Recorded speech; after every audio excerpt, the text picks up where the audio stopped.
langit at lupa sa kayong kapagbuhay. Hindi na tiwala ito sa pagkakot.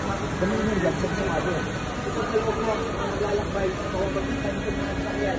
Ang paghinap ng kaligtasan nila sa bahay, sa kanilang pagkaroon, sa kaway na ng paglipa. Hindi padama.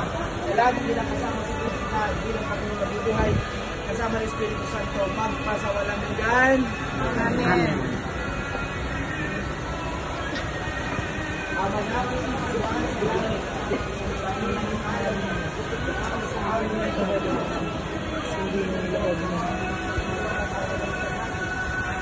Ito lang tayo.